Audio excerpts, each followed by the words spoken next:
ये चौपाल जी के बेटा छिलल है बात कही देबो हेगे सखरा ने जाला के खेरी छोड़िया दस कही देबो छिलल है बात कही देबो हेगे सखरा ने जाला के खेरी छोड़िया दस कही देबो ये चौपाल जी के बेटा ये चौपाल जी के बेटा छिलल है बात कही देबो ये चौपाल जी के बेटा छिलल है बात कही देबो मुकेश चौपाल लाला पटेल छिलल है बात छिलल है बात छिलल है बात छिलल है बात कही देबो हमरा संगे तू त कर ले बहस गे चोलिया के चीजे हम कही देबो लस गे कही देबो लस गे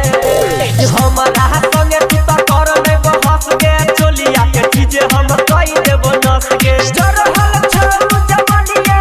हम न से करबाऊ गे चरहल छोरू जवानिया हम न से करबाऊ गे ये चौपाल जी के बेटा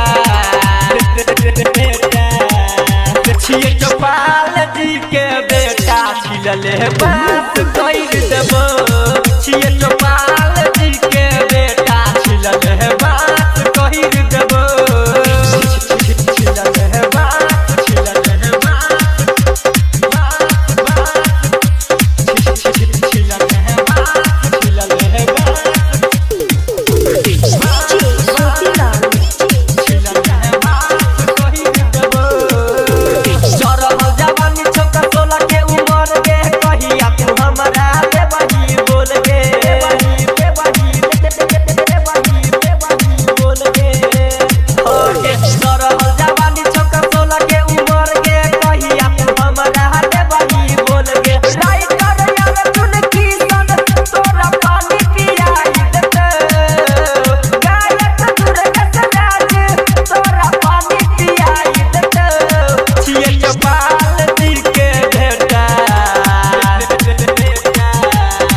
ये चौपाल जी के बेटा छिलल है बात कही देबो